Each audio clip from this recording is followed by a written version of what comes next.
Welcome back to the Maven Show. This is your host, Rohit. Today we have Adam, the Director of Field Marketing at GoDaddy. Thank you, Adam, for getting into the show. Hi, Rohit. It's a pleasure to be here. Thanks for having me on. Awesome. I think GoDaddy is big. You've been the Director of Field Marketing into GoDaddy for long now.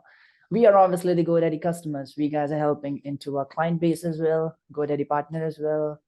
And yeah, it's been working like well with GoDaddy since last 3-4 years down now for us. So would you just like to give a quick intro about yourself as well, how you got into the entrepreneurship and this position and into this MNC and so on?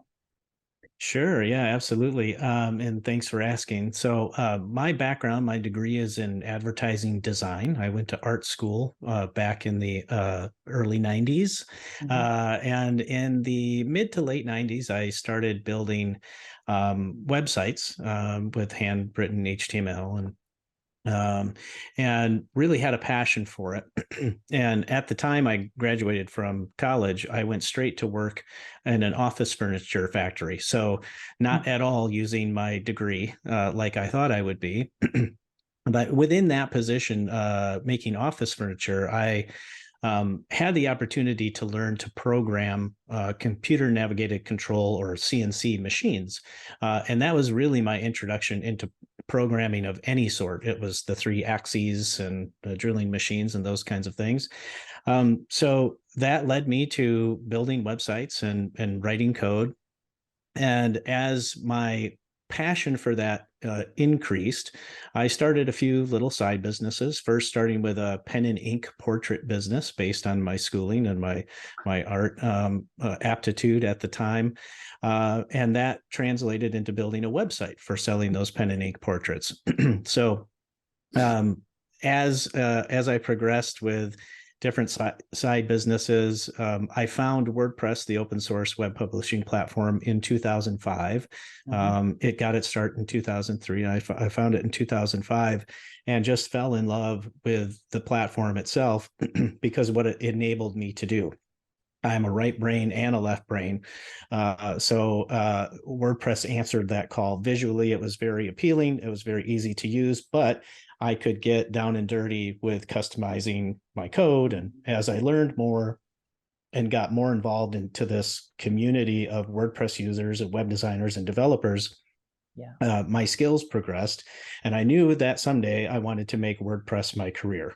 I didn't know how, but I knew I wanted to do it. So fast forward a couple more years later and a few other side businesses later, I was working customer service at the time for an audiobook publisher, doing website and phone sales of audiobooks, cassette tapes, CDs, and the new thing at the time, MP3s. And I happened to have a cubicle that I was sharing a wall with the IT manager. And I kept hounding him, saying, we need to use WordPress to build websites for our audiobook authors as a marketing page. He finally relented. I moved to the ID department, and I was able to work with WordPress every day, all day long, building sites for audiobook authors. And so then that progressed into other work with using WordPress every day. Fast forward to now. Well, fast forward to 4.5 years ago, I joined GoDaddy as their field marketing manager, which really translates into our team sponsoring WordPress and web designer and developer events and showing up and learning from that audience and then connecting them to GoDaddy products and services. That's cool. That's cool. Pretty awesome. So you've been into entrepreneurship since the young teen, so obviously. So how, in your terms, what an entrepreneurship actually means to, like, is it for everyone, or what it takes to get it to that level? That's a good question. My first reaction I was going to say, no, it's not for everyone. But I'm also a believer that anyone can follow their passion and create a business and create their own way with it. Being an entrepreneur, as you, I'm sure, know, and as I've listened to several of your other guests on your podcast know, it is not an easy road. And it's not it's not a straight incline into success. Mm. There's many hills and valleys. There's many times where I've wanted to throw in the towel. There's many businesses that I've started, well, I would say almost every one, where I thought this is going to be it. This is going to be my sustainable business. And then, 1, 2, 3 years into it, I go, oh, well, it's not scaling like I thought it would. And then you start to have self-doubt. You experience imposter syndrome. Am I really cut out for this? Do I really know what I'm doing? And at the end of the day, my advice to people is, if you have a passion for something, no matter what it is, whether it's creating art, it's writing, it's designing, whatever it is, as long as you keep that as your North Star and don't let anything or anyone get in your way from believing that you can make a living out of your passion, then I think that's maybe one of the secrets to being successful as an entrepreneur, is really sticking with it through thick and thin. And, and then I'll contradict myself and then say, knowing when to pivot, knowing when to change direction. No, I think belief is there, because starting into entrepreneurship, belief is something which a person should have into themselves, because no one else will believe, to be honest, when someone is getting started. Even I have seen in much people as well, and that's real. Yeah, it's really quite disheartening when you have a passion or an idea for something, and you get even friends or family or acquaintances saying, well, I don't know. One small example of that I'll give you is I was creating my first e-commerce site back in maybe 2005 or 2006. And it was a pet supply store. And I was getting into the code, and I was customizing the colors and things. And it was something I was proud of. And I would go and show my wife and go, look what I've done, and look how good it looks. And she'd go, yeah. But at the same time, I knew that learning those skills were just a stepping stone to help me to progress to being able to do more and more with e-commerce and that platform. Really, one thing I would say, well, let me put it this way: every success and every failure is still a move forward on your journey of entrepreneurialism, because you always learn something. You learn what to do, or you learn what not to do, and those are both valuable. That's real. Yeah, that's real. Roller coaster ride, obviously. Yeah, of course. So what it takes to be an entrepreneur is a tough stomach for that roller coaster ride, I would guess. And that's why, if you don't mind me saying, that's why I'm so pleased to be with GoDaddy over these past 4.5 years, because we do a lot for these would-be business owners and these young or even old entrepreneurs who are starting their own businesses. We have an Empower program here at GoDaddy, where we partner with different nonprofits across the world. And what we do in partnering with them is give them a customized workshop curriculum, one-on-one group mentorship and coaching. We donate products and services, and we have wraparound services like childcare, transportation, and even technology for these entrepreneurs who are starting to create and scale their own businesses. And I'm really, really proud of the company for that. That's cool. Awesome.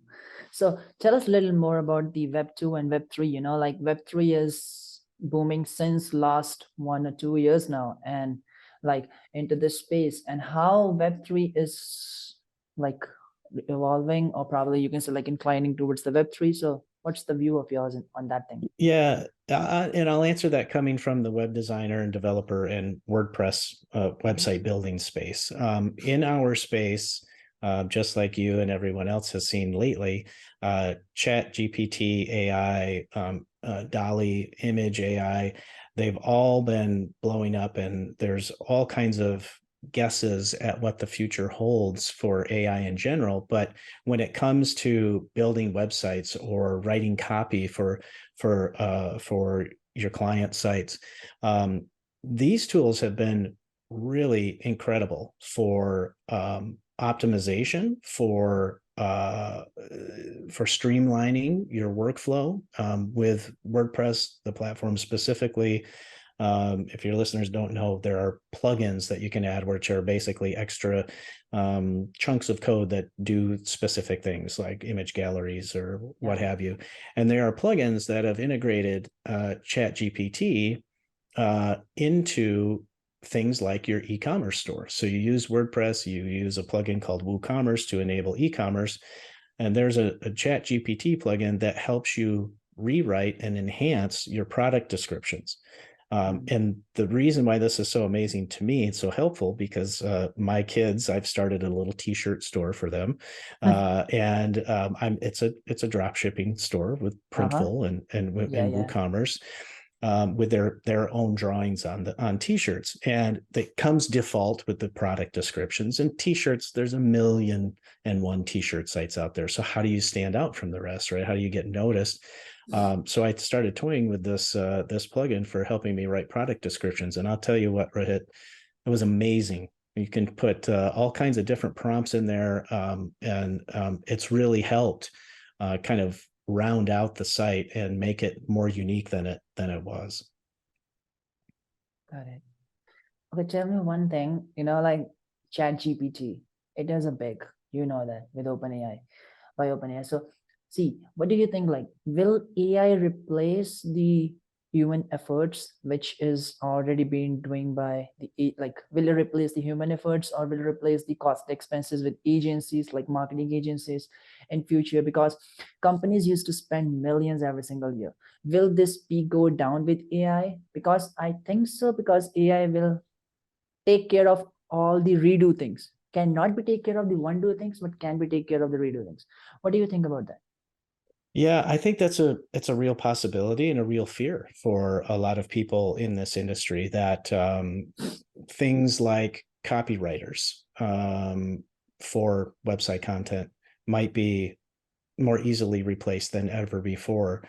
And even the creation of code, in ChatGPT, people have said, write me a WordPress plugin that does X, and it spits out of a fully working, piece of software. Yeah, and so those things are scary. But on the flip side of that, we've also seen people recently coming out with copywriting services that very specifically say, these are humans. This is not ChatGPT.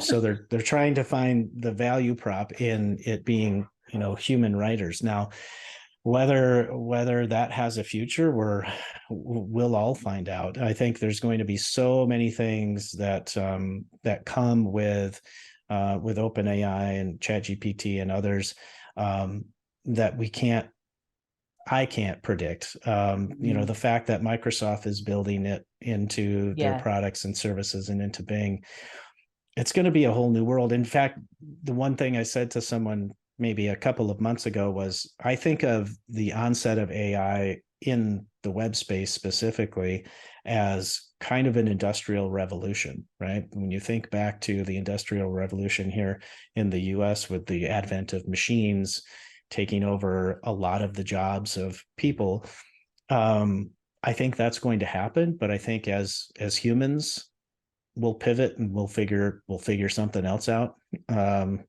I hope. Yeah, but I think it's not just about copywriting or content writing. Content writing or copywriting probably can be a spark with AI. Maybe in next 2 years down the line, any new software can come out. You can just build your website for free with just 2 clicks and let your website get ready. It can be helpful to small businesses where agencies used to charge $500 for development, $1,000 for development. So why should small businesses spend that money to that particular thing? They will go for the $49 plan with that particular tool, obviously. Sure. Yeah, that's a real concern for a lot of people. But I would say if you had a site that you created or had created with AI, and it had all the functionality you wanted, whether it's a membership site or a SaaS or whatever it is, that code and that environment that it's hosted on right now still needs tending like a garden. It still needs software updates. It still needs backups. It still needs security built in. And maybe those things will end up being covered by AI solutions as well. But for now, it might be prudent to pivot more to a maintenance or a website care plan type of position with your agency or your freelance business. Yeah, it'll be interesting to see what happens in the next 5 to 10 years. That's for sure. We know that. Yeah, it will be interesting with Web3 as well, because Web3 is obviously changing the things as well. Yeah. Absolutely. Yeah. Awesome. So any best advice do you have for anyone who is listening to the show regarding the entrepreneurship they want to get in as a beginner, or who owns a small business? What should they consider for the best in marketing? Well, that's a big question. And I'm going to go back to what I touched on before, believing in yourself, believing you can do it. I'm a large believer in manifesting your own destiny and reality. And I don't say that lightly. And when people learn about that, it really, I think the power of the mind has all of the power of the universe within each one of us. So if you are set on doing something or existing as a certain way, keep believing, keep repeating that mantra. And I'm sorry, I forgot the second question. I got a little ethereal there. Also, it's just like if anyone is just new into the marketing, like on the small business, what should they consider if they have a tight budget? Like, what should they consider in marketing? Yeah, I think when it comes down to marketing your small business, you have to decide where your audience is. Where are your customers or potential customers? They could be on Facebook. They could be on Twitter. They could be on your email list. All of the marketing channels that surround kind of the hub of the wheel. You'll have to pick and choose, and that comes with doing some market research, some product research, some customer research. Go with what you know first.